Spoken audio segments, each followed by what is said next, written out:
Good afternoon, ladies and gentlemen. Today I would like to explain to you why we should not spend our effort and time and energy for a mere vision of harmonical multicultural world, because it simply wouldn't work. First of all, we think that it's okay if we talk about, let's say, liberal democratic Western democracies such as EU, UK or US, and by immigrants we mean people from the third world or the developing world, for example from Africa or Middle East coming to Europe, and mainly, and for example from people coming from Mexico to US or Canada, and so on. So now, why we believe that making immigration illegal to our countries or to our Western world is beneficial? Well, let's look at in a history to example of Lebanon, which used to be a very calm, peaceful, and multicultural country. There were many cultures, many ethnic groups living together quite peacefully, until the moment the crisis came, and there were aroused questions such as what's the problem? What is the cause of the problem? And at that moment, although many of those people until that moment were quite enlightened and were tolerant, by the power of manipulation of leaders of several interested groups, there just started huge, horrible, and very bloody conflict, which we cannot say is really okay now. Something similar happened in Yugoslavia, where there are similar problems. Or we can look just to a typical example of the 1920s, 1930s in Germany, when Jews were simply, by the force and manipulation, were put into the called the cause of most problems of the country. Ladies and gentlemen, we believe that in a country, in a society in general, there are problems when everything is okay and works all right. There usually won't be no problem. But the problems come, and usually there's internal in the masses, there is someone who has to be called the cause of the problem. And usually at that moment what starts is pointing at each other, the groups or ethnic, yes? Is there any harm these immigrants are doing to these countries they're going to? I will go to the point in a minute. The point is that if we allow immigration if we allow the immigration to be part of our society and our world, these ethnic groups will be created. It's not just that we are afraid of other countries. It's just a fact, and it's historically proved, and there are many examples that it just happens. Okay, we can. It's the idea that we can assimilate these groups, and so it's nice. It could work, but in the peaceful times, not in the times of crisis, such as we can see, for example, now in France, and so when there are big riots considering the rights of the communities, and also their situation. Yes. This rhetoric is fueled by extremist right-wing groups, and what you're doing is appeasing them by accepting the same policy of what they're saying was the cause of the crisis to begin with? Well, the point is that we are trying to prevent these policies you are mentioning. The only way how to stop how to prevent them accusing each group of each other for cause of problems, any problems, is just to not to let them to be so much together.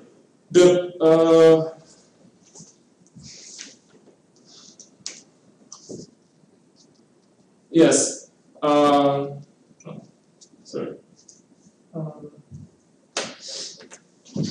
So, yes. could you please explain to me why is it that you would only ban immigration from developing countries? Well, especially because the developed countries such as EU, US, UK are more or less countries with same or very similar values, beliefs, and have very similar or even same culture roots. So it's complete. So the hatred between Americans and I don't know, for example, between French and German won't be so significant as a hatred between French and, for example, Muslim immigrants if there is some problem, for example, in France. So the point is that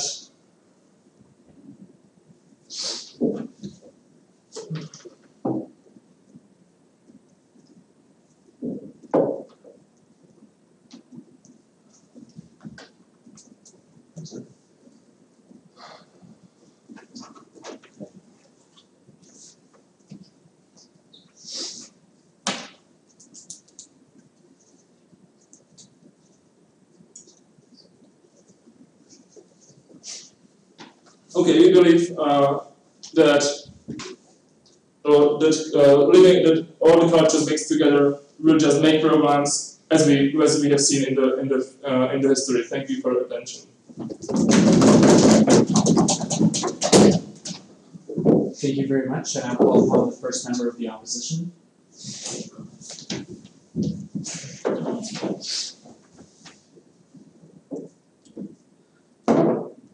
So, Speaker, if I were to ask you what's the most popular food in London, I would have to answer you to the single question that it's curry, Indian curry. Why is it the most popular food? Because the Indians who've come from India to London have brought it with them, and now the people in London and in Greater UK have come to love it. And this is where we say that this is a case in point why immigration can be a good policy, where we can say that integration of immigrants can work.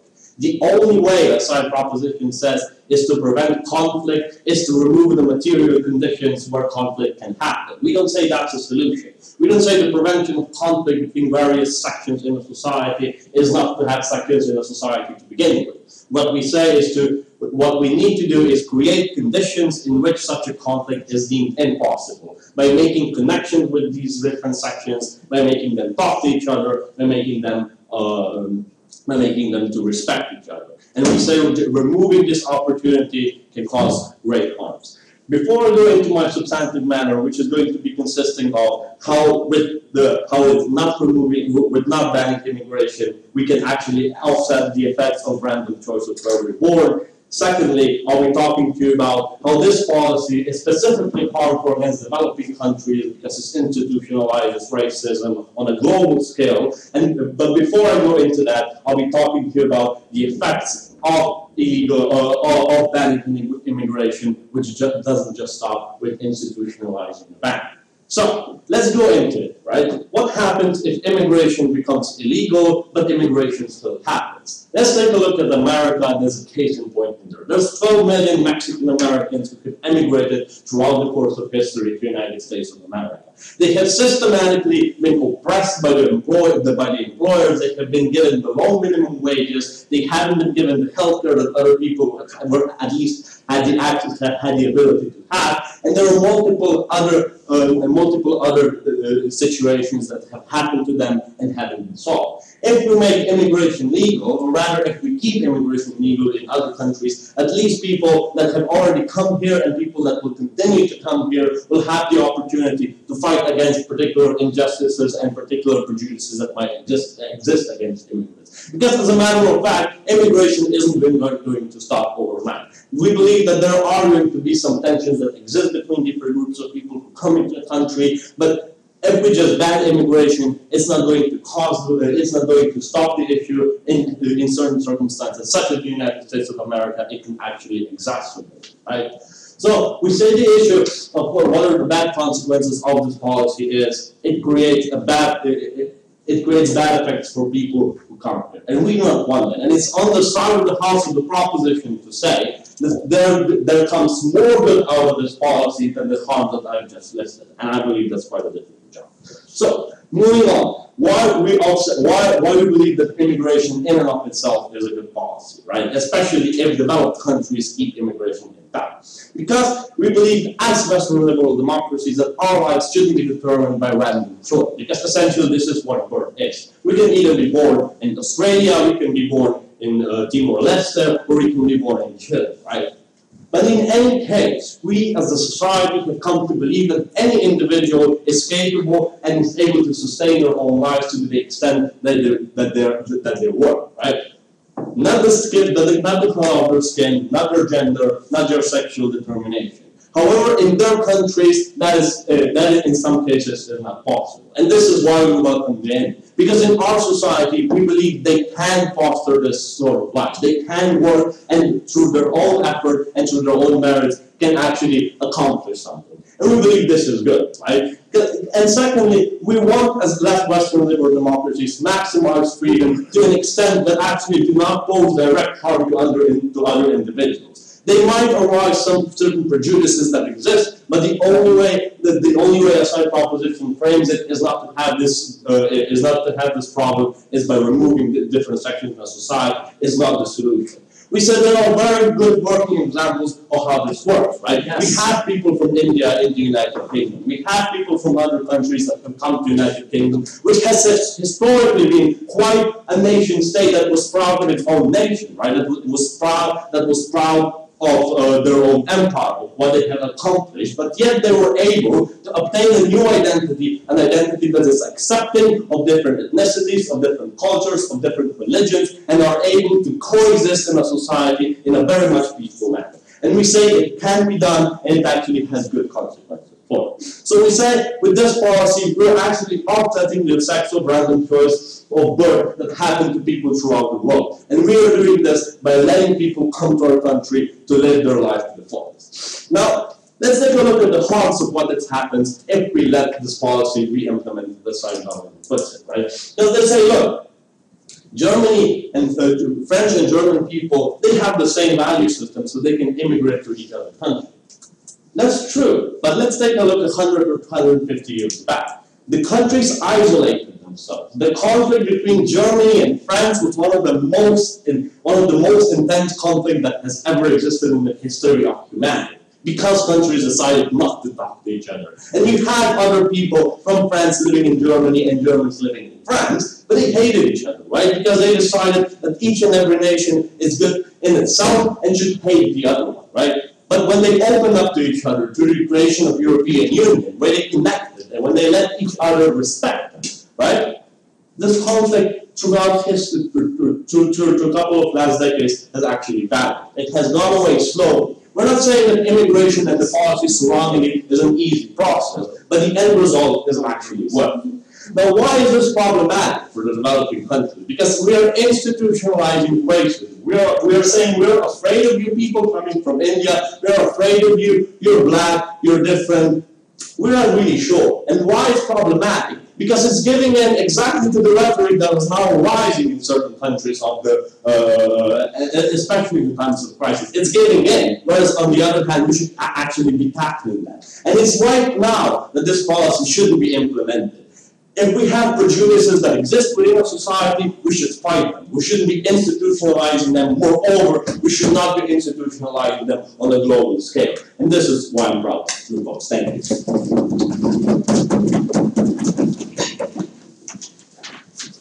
Thank you. I call upon the second government speaker.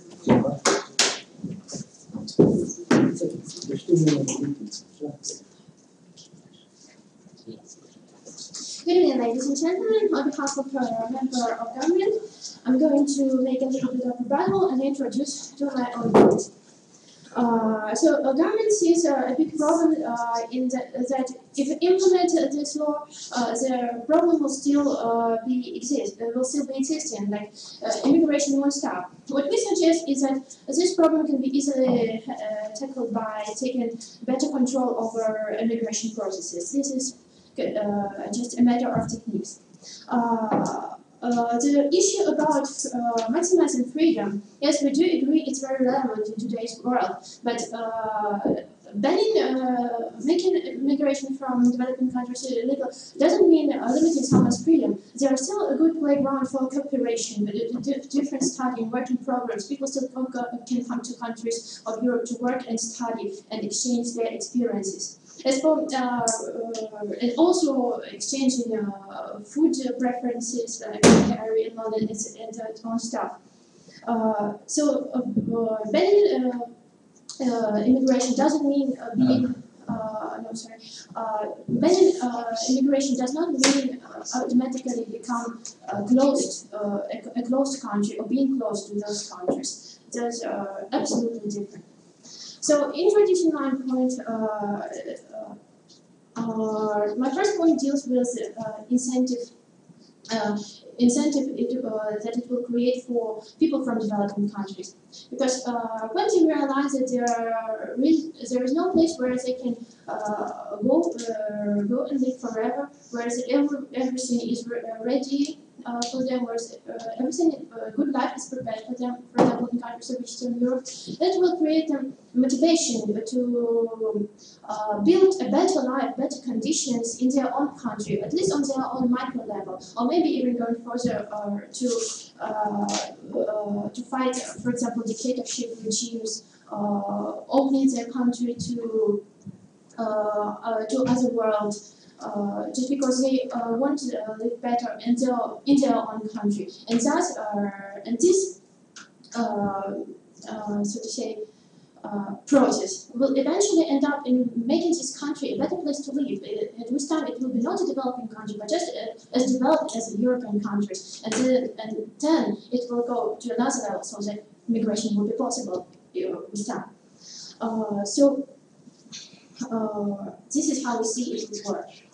Our other point sees into consequences that this law, consequences we will have to face if we do not ban immigration from developed countries. As you can see, many people, many immigrants, when they come to developed countries, they actually behave. Create their own sort of state. They cluster together. They do not want to assimilate. They do not want to study. Sometimes they don't even want to study a local language and live in their own closed world. That leads to stratification of society, which we as government would like to avoid, because with time it can lead to discrimination, to different sort of conflicts, like Prime Minister was talking about. This is not the world we want to live in. We want a better place. No, sorry, please. But don't you think that the citizens of the country themselves are not always that diligent as you would want it to be? But I'm sorry, come again? Like you say that these immigrants can be not very honest, maybe they will cheat, not work, not pay taxes, stuff like that. But the people who are already national citizens of the country, they can do the same. So what? Yes, they can do the same, but that's a problem of their own government. And when immigrants do the same, do not break laws, that becomes an alien problem of some other people. It automatically becomes a problem of the government. But they should take care of their own citizens in the first place. And actually, problems abound, as we can see. Yes, please. We're perfectly okay with saying, look, there are some conditions that you need to fulfill if you come into our country, such as we really don't want people enacting Sharia law in our towns. But other than that, they can still come because we believe that they, as human individuals, have a certain right to live in our country. Yes, they have the right to freedom, right to move. No one wants to violate them. As I already told you, they can still come to work, to study, and also bring back that experience to their own country, improve their country, because there are a lot of places to be improved. Why not use their own citizens for that?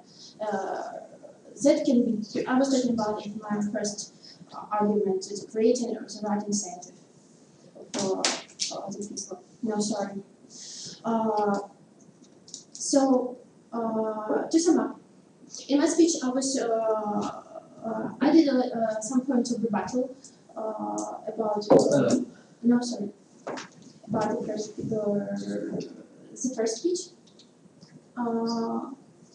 of the government, and also introduce my point about how it will, how this motion will, how this law will influence in a good way by creating right motivation for people to stay in their own country.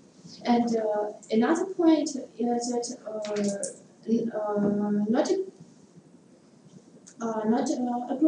not implementing this law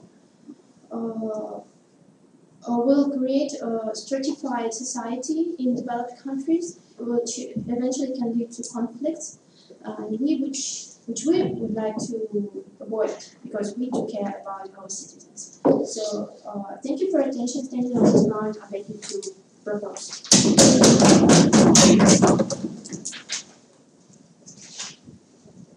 Thank you very much. I now call upon the second delegate speaker.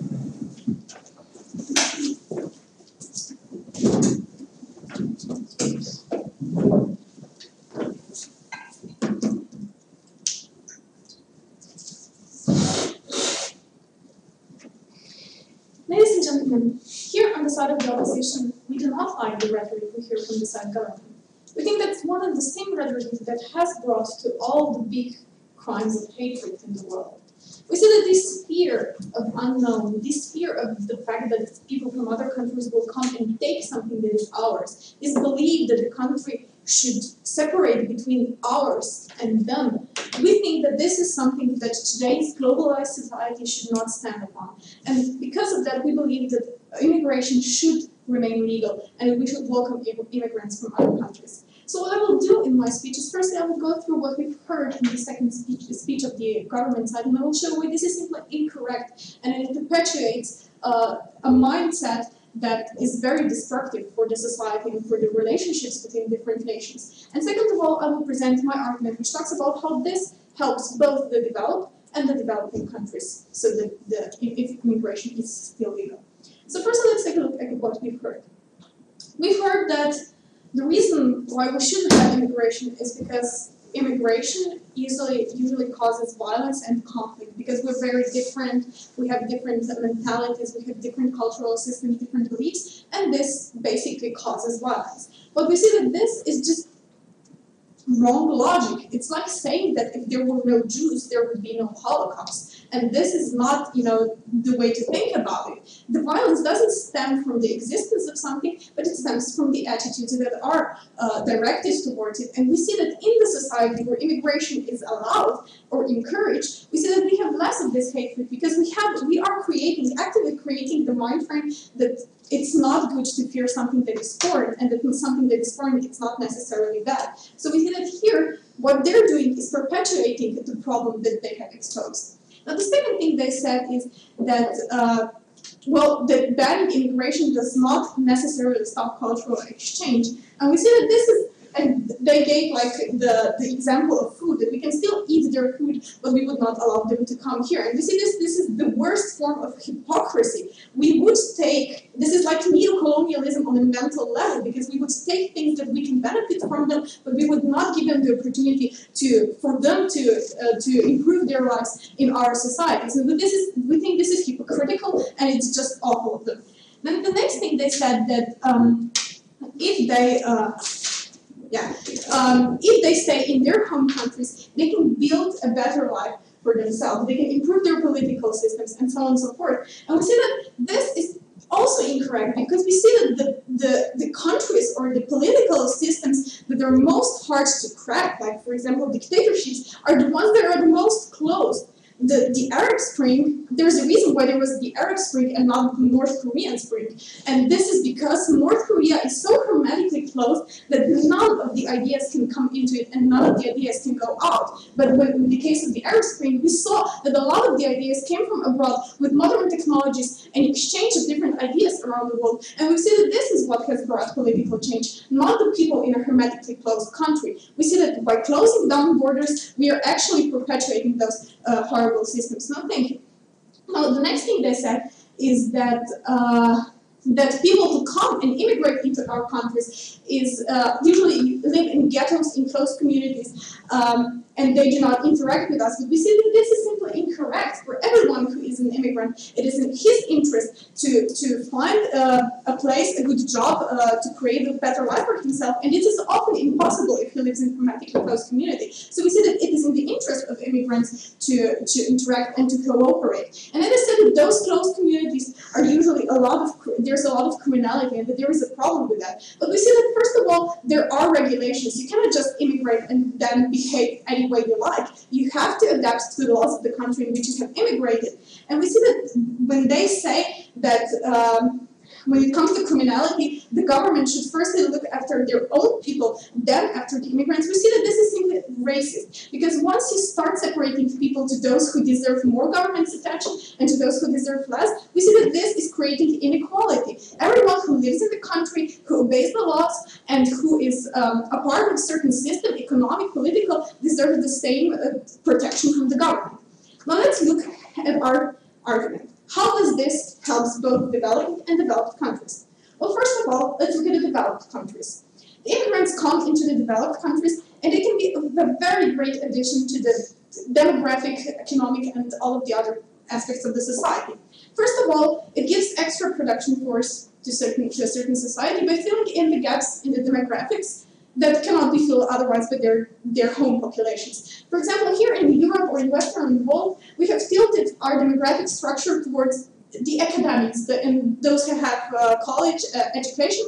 And for example, in the developing world, there is more people that have high school education or vocational education that can do things with hands and so on and so forth. So in their country, there is a lot of people in this area, and it's harder for them to get a job in their own area because there is so much competition. But in our countries, there is a lack of workers of their knowledge, and we would give them opportunity to find, just a second, to find employment more easily. Don't you think that it is also sort of discrimination when we accept immigrants only to perform some hard labor job? Because no, we're not. And I'm coming right to that in my second point. Well, I'm not talking only about the physical workers. I'm talking also about academia. With this, we give the opportunity of high-class educated academia to come into big research centers and improve the knowledge and the performance of those. For example, there cannot be an MIT or a Stanford or a CERN in every country in the world. There are big conglomerates, those research centers that are just in one place in the world, and with encouraging immigration, we are encouraging the people, thank you, here on the border, of certain expertise to gather in one place and to contribute to much bigger development in this one place. Now, the third thing we do is we freshen up the demographic structure. For example, in the countries where the workers are mostly elderly, or where the majority population is elderly, we bring new, useful ideas when we allow young people to immigrate. And also, the people from the developing countries benefit, because after they come there, first of all, not all of them stay forever. Many of them return in their home countries and bring valuable knowledge, and they also send money home, which perpetuates the development of this developing country. We see that by bringing those economic, cultural changes, we cause the development in developing and in developed countries, and we believe that this is why immigration is good. Thank you. I now call upon the first government extension speaker.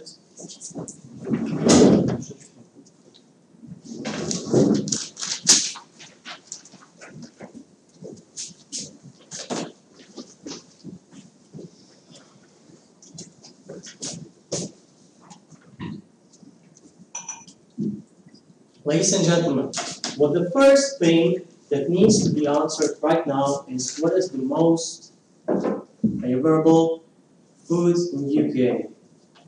It's fish and chips. Yeah. Okay.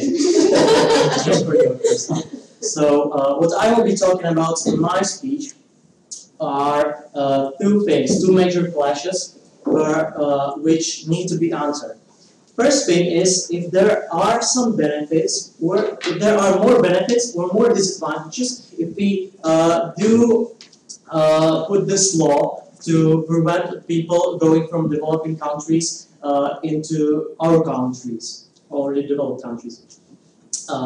The next thing is, will this law actually work? If there are more benefits of actually implementing this law, will this law actually work? Have you, sir, taken my point? I would ask you if you know what are laws for, or how do they work. If we do have law, okay, in the past there were bad laws, bad persecution, and therefore people were immigrating. So what we do, we establish better law, better prosecution, better people who will take care of actually preventing people into going our countries. So basically, why do we need to prevent people from developing countries going in our countries? Those will be what I will be talking about in my speech. For example, job market, influence, racism, and after we deal with those, I will be talking to you about experiencing change and how it works, and then I will close it with the problem in Czech Republic with gypsies that we have right now. So, what is the major thing? What happens when people immigrate from developing countries is that they are actually harming the job market. How? People from developing countries need less money to work. Therefore, they move to other country so they can work for more money. But they don't need as much money as those people who were living in this country before. So they move there, take less money. And what can happen even more and harm the economical situation even more, that they will be taken to the job illegally, therefore they will be not paying taxes, and therefore the economical situation will be harmed, yes. No, this issue is exacerbated if you make immigration illegal, because then you don't have to, as an employer, give that individual a minimum wage, which you have to if that immigrant has come to a country in a legal manner. Secondly, he can be abused to a larger extent. So why are these things so good? What things, especially? What things do you mean? These things. Well, I'm sorry, I just didn't get what things, so I'll just continue. What is the next major thing, as we believe, is that it will bring a bad influence to the nation, because these people will have an adaptation problem and will influence these people who are living there before even badly. And this is for example the problem in Czech Republic, which I will be talking about later. What can also happen is racism. Those people move there from, for example, developing countries in Africa, and those people, as Afro-Americans, can face large racism, which they don't have to face when they stay in their home country. So why move? If you stay there, you don't have to face those problems, and you can actually help to develop your developing state. So I don't see the reason from developing, and therefore I think that it should be illegal. What is also important is experience change. Why is it not possible when there are people from developing countries? People from developing countries, let's say, are not all as smart as from the countries, for example, if they move from Germany to Czech Republic. So there in this place, the experiences can actually happen with those students, because they have the same interests. They can actually help each other. While I, as a as for example, student in Germany, don't need any experience from someone from Africa, because it will not help me to develop my life, or it will not help me in my future. Now about the gypsies in Czech Republic. There are those people, they moved there, and that's when the problem started. It was sometime after the Second World War when they moved there, and they just refused work. Therefore, the government has to pay almost everything for them. They refused work, they just have a lot of kids and take social help from the state. And this is what can actually happen if we don't prevent people from developing countries move to our countries. What you are saying is what your point was, for example, that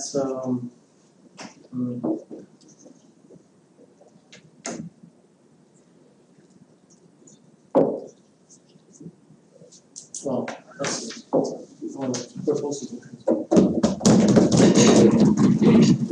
Thank you very much. I call upon the first speaker of the opposition for the background.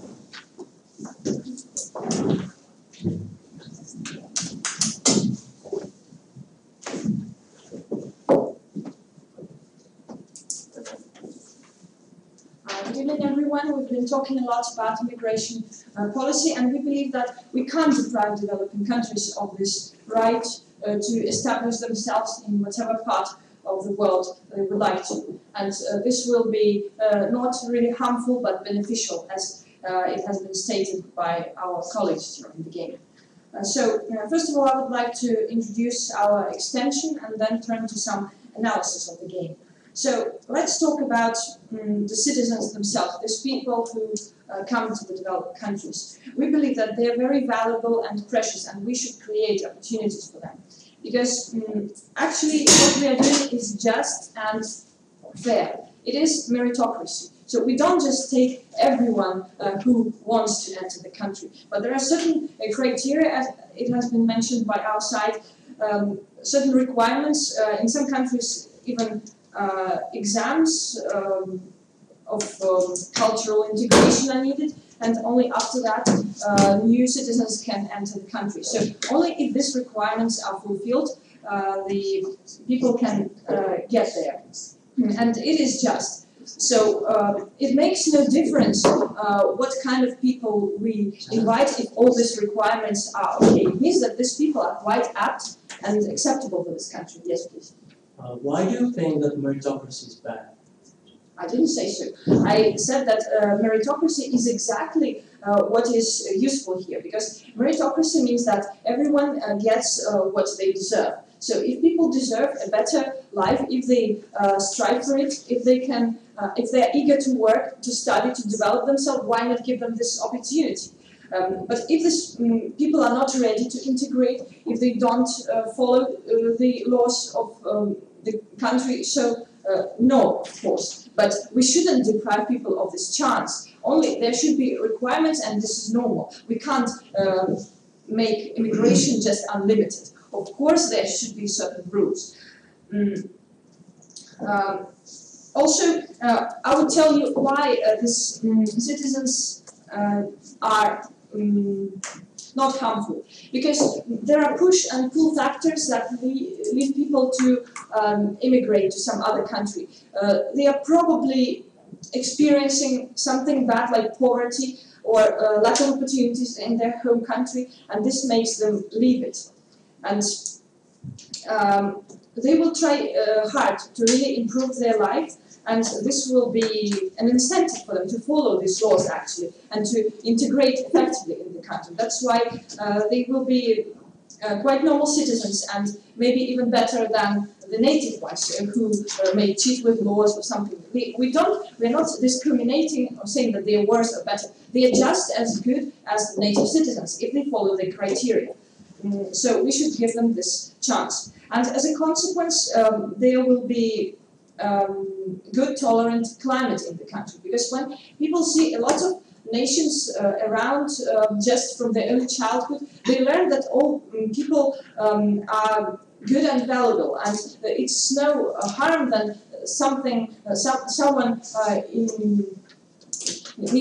who is living next door to you is Muslim. It doesn't mean he's a terrorist or something. They will be used to having diverse people around them, and this will create tolerance. And as it has already been mentioned by our side, the diversity of nations doesn't really lead to conflicts. Even similar nations can have conflicts as well. It's about respect to each other and accepting people for what they merit. This is our philosophy. So, again, our opponents were talking about job markets that could be damaged by them, but this is not true, again, because of the criteria and because of the motivation of those people, that they will want to integrate in the country, because they want a better life for themselves, first of all, and they will try hard to follow the rules.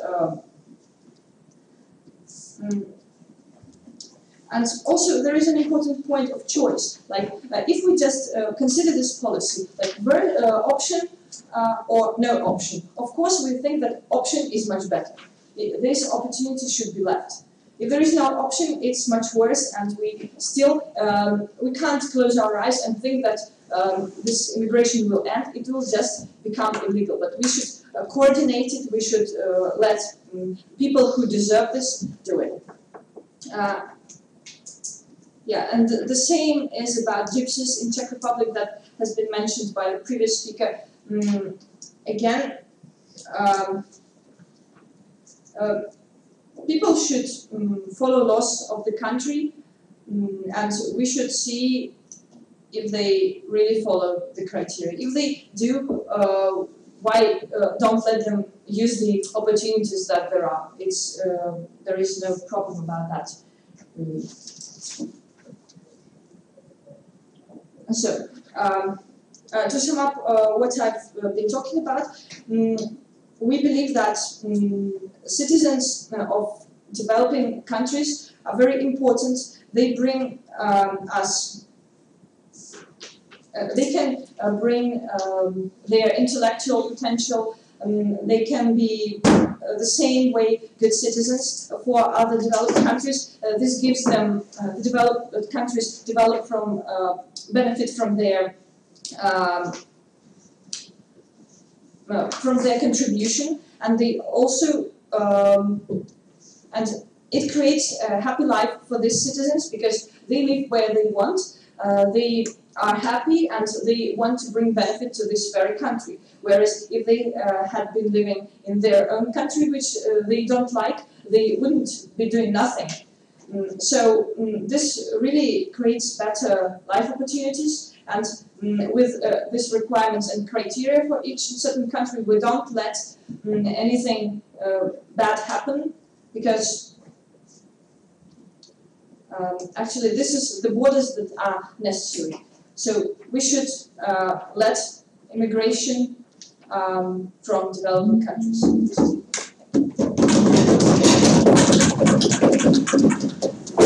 Thank you very much. We now call upon the summary speaker for side item. So, ladies and gentlemen, I would like to start to extend some of the statements which my partners said before. So first of all, the question of the job market. So as we have said before, there is a big problem about this, because when the people from the developing country are coming to country with better economics, they are taking the jobs from the original people who are already living in here. Just imagine that you have a firm and you are looking for some people to work for you. So if you have two applicants, one of them says that he is willing to work for €5 per day, and the other says, no, I'm highly qualified, I'm living in here, I have a family, so you must pay me minimum 10 euros a day. So which one of those people you will choose? No. Oh no. So it's logical that most of the businessmen who wants to make a profit will naturally prefer the one who doesn't Madam, want to be paid so much.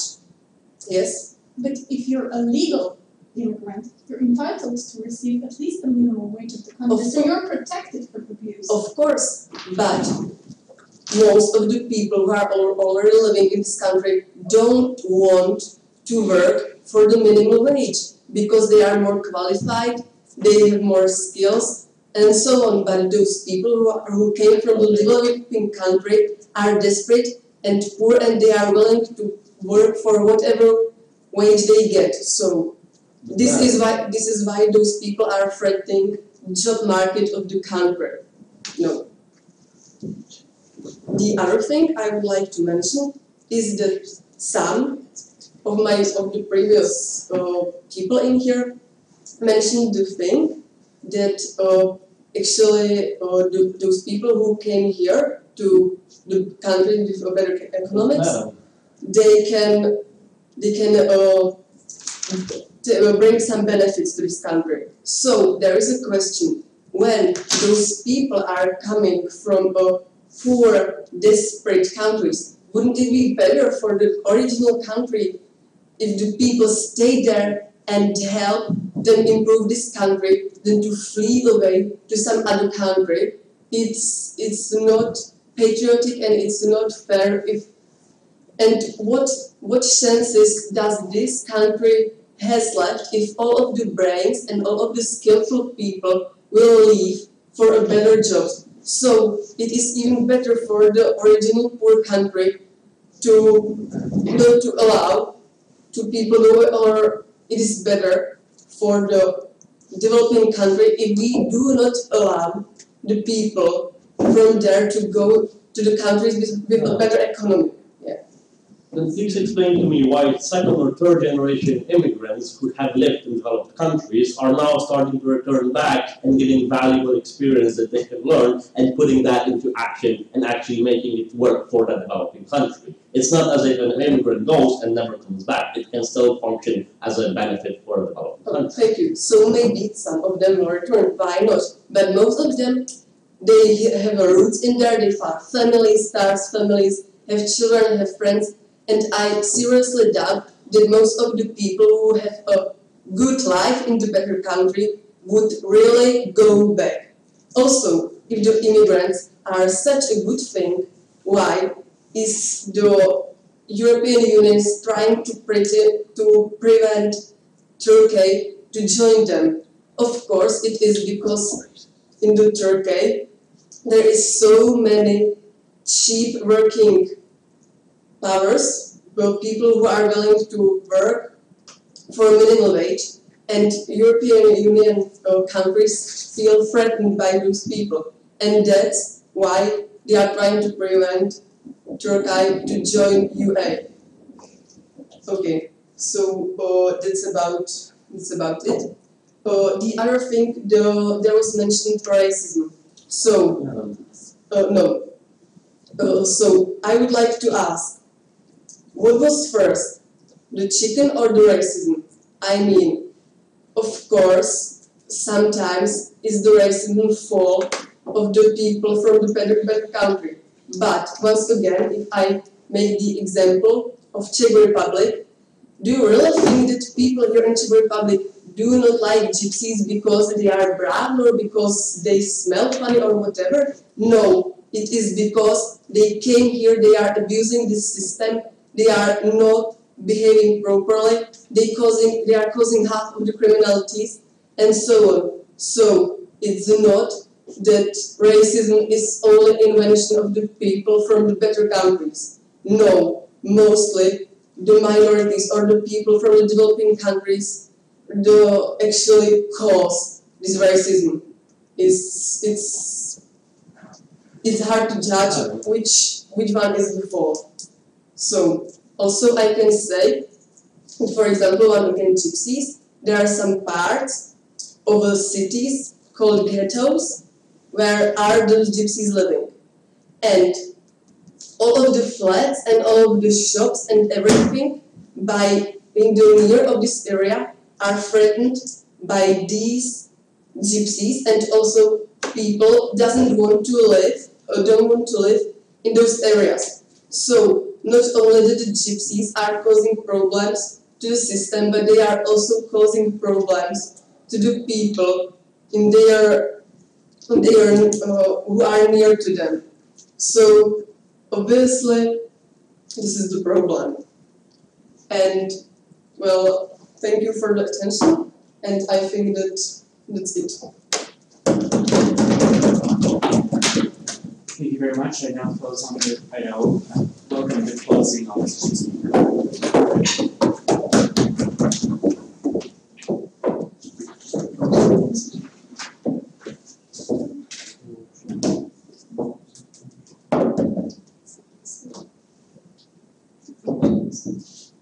May I start? So, honourable ladies and gentlemen, what can we imagine on the side of the government? We actually consider they're trying to create a world where everything, all the earth will be like a tapestry, torn apart, countries isolated with the very minimum integration between them. On our side, we'll try to sum everything up and to prove you why it is bad. We'll be doing it on two levels. First of all, I'll be talking about the individual level of the problem, and then shall get to the societal level and talking about why it will cause problems of both cultural and economical type.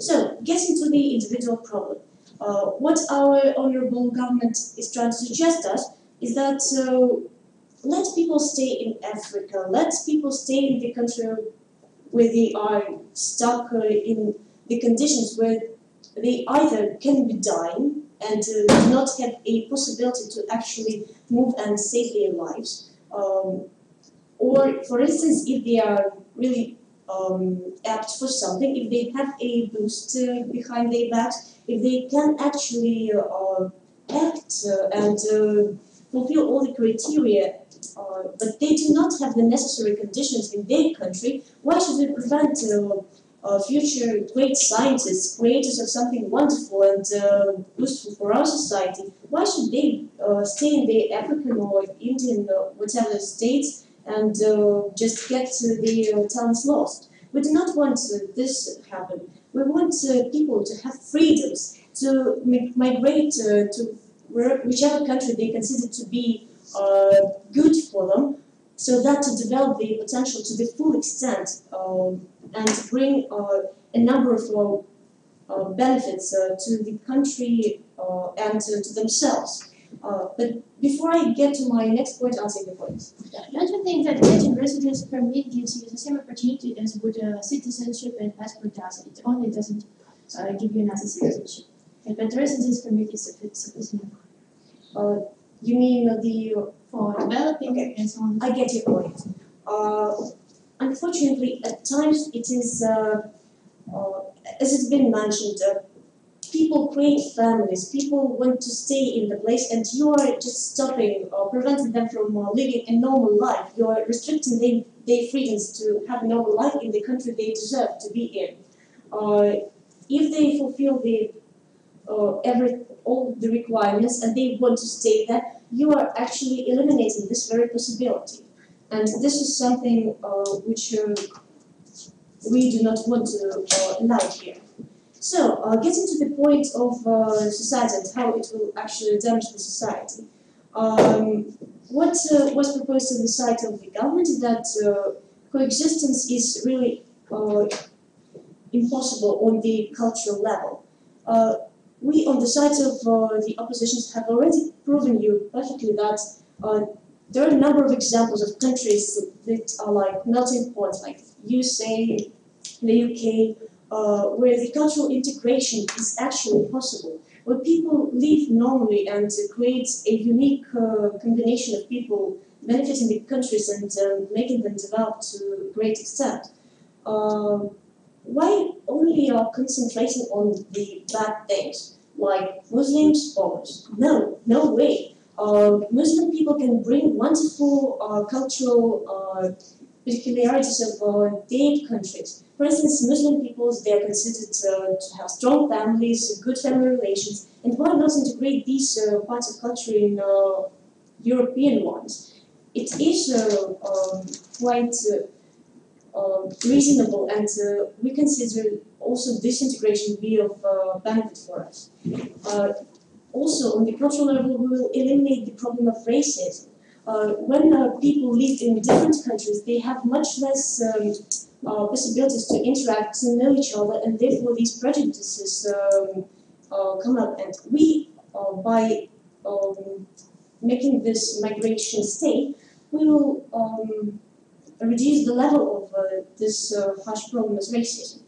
So, getting to the economical benefit to the society, being not intelligent enough, being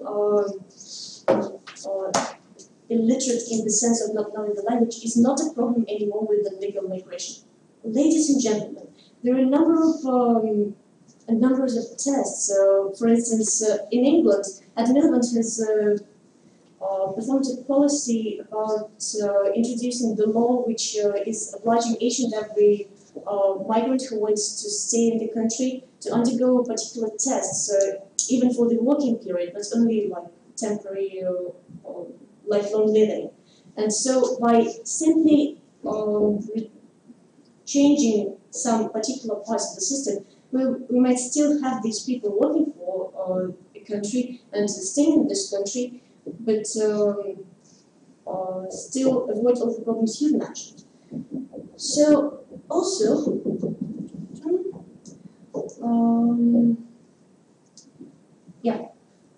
we can't but say that from the economical point of view, people with great professional level, such as scientists, academics, they will bring profit to our economy, and this also cannot be ignored. The side of the government did say that people on the job market will be just getting like the choice whether to choose one or the other. As has been mentioned, the abuse is excluded in the country, and the minimum wage is available for all the people. And logically thinking, we actually are getting between two professionals. We are getting not the one who is asking for less money. We are not always like having two people with different smartness level. Like one is really highly professional and the second is low. We will choose not on the basis of their race or whatever.